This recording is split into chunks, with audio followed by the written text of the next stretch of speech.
Friends, આજે આપણે બનાવીશું ચોખાની તમે પાપડી કહો કે પાપડ, પણ એકદમ નવી જ રીતે બનાવીશું. આમાં નથી જોઈતો ચોખાનો લોટ કે નથી ખીચું બનાવવાનું, નથી પાપડ ખાર ઉમેરવાનો કે નથી ઉમેરવાનો સોડા, નથી એને વણવાની ઝંઝટ કે નથી તડકે સૂકવવાની. બિલકુલ ફાટશે નહીં અને બનશે દૂધ જેવી ઉજળી. તેલમાં તળીને ઉપયોગમાં લો તો એ જરાય તેલવાળી થતી નથી. અને તળીને ન ખાવી હોય તો તમે શેકીને પણ ખાઈ શકો.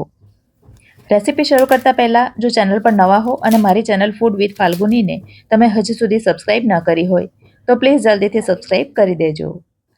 તો આ ચોખાની પાપડી આપણે કાચા ચોખામાંથી બનાવીશું. અહીં મેં 1 કપ અને વજનમાં 200 ગ્રામ ચોખા લીધા છે. મેં મસૂરી ચોખા લીધા છે, પણ તમે કોઈ પણ નવા ચોખા લઈ શકો.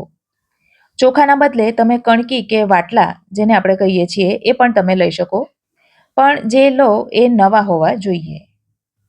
હવે આ ચોખાને આપણે ઓછામાં ઓછા 12 કલાક માટે પલાળવાના છે. 12ના બદલે 15થી 20 કલાક પલાળો તો એ વાંધો નથી. તો મેં અહીં લગભગ 15 કલાક માટે ચોખાને પલાળી રાખ્યા હતા. ચોખા એકદમ સરસ રીતે પલળી ગયા છે અને તમે જોઈ શકો છો નખથી દબાવીએ તો એ સરસ રીતે તૂટે પણ છે.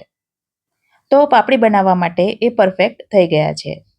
હવે એને મિક્સરમાં પીસવાના છે. તો એમાંનું પાણી બધું મેં નિતારી લીધું છે. થોડું લગભગ 5 કપ જેટલું પાણી અંદર બચ્યું છે.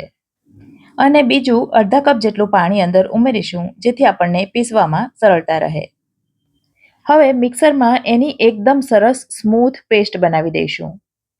તો આ પ્રકારનું બેટર તૈયાર થયું છે અને એમાં જરાય કણી નથી.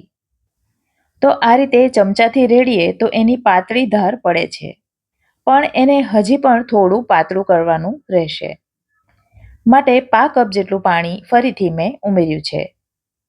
તો 1 કપ ચોખાની સામે મેં 1 કપ જેટલું પાણી ટોટલ ઉમેર્યું છે. તો હવે આ પરફેક્ટ બેટર તૈયાર થઈ ગયું છે. ચમચાની પાછળ જોઈએ તો આ પ્રકારનું એકદમ પાતળું કોટિંગ આવે છે. હવે એમાં કેટલાક મસાલા કરીશું. તો 1 ટીસ્પૂન ભરીને મેં અહીં મીઠું ઉમેર્યું છે. હાફ ટીસ્પૂન ઉમેરીશું અજમો. હાફ ટીસ્પૂન ઉમેરીશું જીરું. 1 ટીસ્પૂન ઉમેરીશું આદુ અને મરચાંની પેસ્ટ. બસ આટલા જ મસાલાઓ કરીશું. એમાં પાપડ ખાર કે ખાવાના સોડા ઉમેરવાની કોઈ જરૂર નથી. તલ ઉમેરવાના છે, પણ એ થોડા પાછળથી ઉમેરીશું, કારણ કે અત્યારે ઉમેરીએ તો એ નીચે બેસી જશે. બધું એકદમ સરસ રીતે મિક્સ કરી લેવાનું અને ચાખીને મીઠું જો ઓછું લાગતું હોય તો થોડું ઉમેરી શકાય. હવે અહીં મેં ઢોકળાનું કુકર લઈ લીધું છે અને એમાં પાણી ગરમ થવા માટે મૂકી દઈશું. પાણીમાં લીંબુનો ટુકડો રાખ્યો છે જેથી તળિયું ખરાબ ન થાય. હવે કાણાવાળી પ્લેટ મૂકી પાણીને ઉકળવા દઈશું. હવે અહીં મેં આ પ્રકારની સ્ટીલની 3 પ્લેટ લઈ લીધી છે.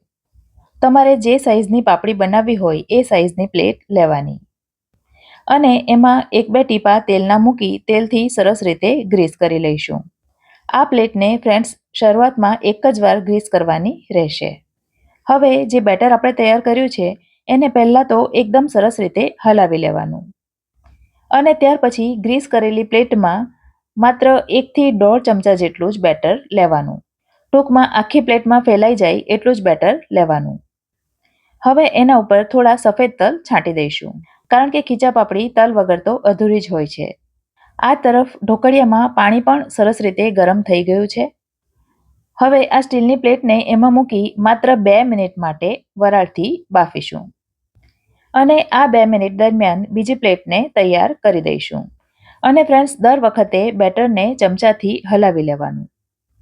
તો બાકીની બંને પ્લેટને પણ મેં તૈયાર કરી દીધી છે. આ તરફ 2 મિનિટ થઈ ગઈ છે તો ગેસની આંચ લો તરફ કરી તૈયાર થયેલી પ્લેટને બહાર કાઢી લઈશું અને બીજી કાચા બેટરવાળી પ્લેટને અંદર મૂકી હાઈ ફ્લેમ ઉપર એને પણ 2 મિનિટ માટે થવા દઈશું. તો આ એક ખીચા પાપડી તૈયાર થઈ ગઈ છે, પણ એને અત્યારે ઉખાડવાની નથી, એને થોડી ઠંડી થવા દઈશું. હવે બીજી પ્લેટ પણ તૈયાર થઈ ગઈ છે, તો એને બહાર કાઢી ત્રીજી પ્લેટ અંદર મૂકી દઈશું અને એને પણ હાઈ ફ્લેમ પર 2 મિનિટ માટે થવા દઈશું. હવે આ તરફ પહેલાં જે પ્લેટ આપણે બહાર કાઢી હતી એ ઠંડી થઈ ગઈ છે, તો એની એક તરફથી ચપ્પુ વડે થોડી ધાર ઉખાડી લઈશું અને હાથથી પાપડીને ઉંચકી લઈશું. અને તમે જોઈ શકો છો ખૂબ જ સરળતાથી પાપડી ઉકળી ગઈ છે અને પ્લેટમાં જરાય ચોંટી નથી. હવે આ પાપડીને સૂકવવા માટે મૂકી દઈશું. હું ઘરમાં જ એને કાપડ ઉપર સૂકવી રહી છું, પણ તમારે તડકાની સગવડ હોય તો ડાયરેક્ટ તડકામાં પણ સૂકવી શકો. હવે આ પ્લેટમાં બીજું બેટર પાથરી દઈશું, પણ હવે એમાં તેલ લગાવવાની જરૂર નથી. ઉપરથી થોડા તલ છાંટી દઈશું અને એ જ રીતે તૈયાર થઈ અને ઠંડી થયેલી પાપડીને પણ ઉખાડી લઈશું. તો આ રીતે કરતા જવાનું. નથી એમાં વણવાની ઝંઝટ, નથી ખીચું બનાવવાની ઝંઝટ, કે નથી વધારે સમય જતો. વળી એકલે હાથે પણ તમે આ કામ કરી શકો. અને હું તમને બતાવવા માટે માત્ર એક જ કપ ચોખામાંથી બનાવી રહી છું, પણ તમે એને વધારે ક્વોન્ટિટીમાં પણ બનાવી શકો. વળી જો તમને નાની પાપડી ગમતી હોય તો નાની નાની પ્લેટમાં પણ કરી શકો. 3-4 પાપડી તૈયાર થાય ત્યાર પછી બેટરમાં 2-3 ચમચી જેટલું પાણી ઉમેરી દેવાનું, કારણ કે બેટર થોડું ઘટ્ટ થઈ ગયું હોય છે.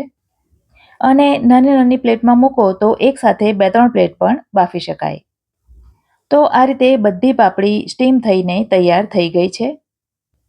અને તમે જોઈ શકો છો ઘરમાં જ મેં એને પંખા નીચે સૂકવી છે અને ઘરમાં જ 24 કલાકમાં એ એકદમ સરસ રીતે સુકાઈ ગઈ છે. તમે જોઈ શકો છો.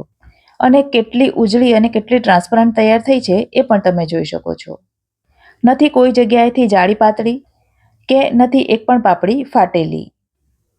ચાલો તો હવે એને તળીને પણ જોઈ લઈએ. આપણે એમાં બિલકુલ પાપડ ખાર ઉમેર્યો નથી, છતાં પણ એ ફૂલીને એકદમ ડબલ કરતાં પણ મોટી થઈ ગઈ છે અને કેટલી ઉજળી થઈ છે એ તો તમે જોઈ જ શકો છો. જો તમારે એને તળીને ન ખાવી હોય તો શેકીને પણ ખાઈ શકો. તો ગેસ ઉપર ચૂલામાં કે સગડીમાં પણ તમે એને શેકી શકો. એકદમ ક્રિસ્પી અને કુરકુરી તૈયાર થાય છે. અને ખાસ વાત તો એ છે કે બિલકુલ તેલવાળી નથી થતી. રેસિપી કેવી લાગી કમેન્ટ કરીને જરૂરથી જણાવજો. વિડીયો જો ગમ્યો હોય તો લાઈક કરજો અને તમારા સર્કલમાં શેર કરજો. ફરી મળીશું આવી જ એક નવી રેસિપી સાથે. ત્યાં સુધી મને રજા આપો. આવજો.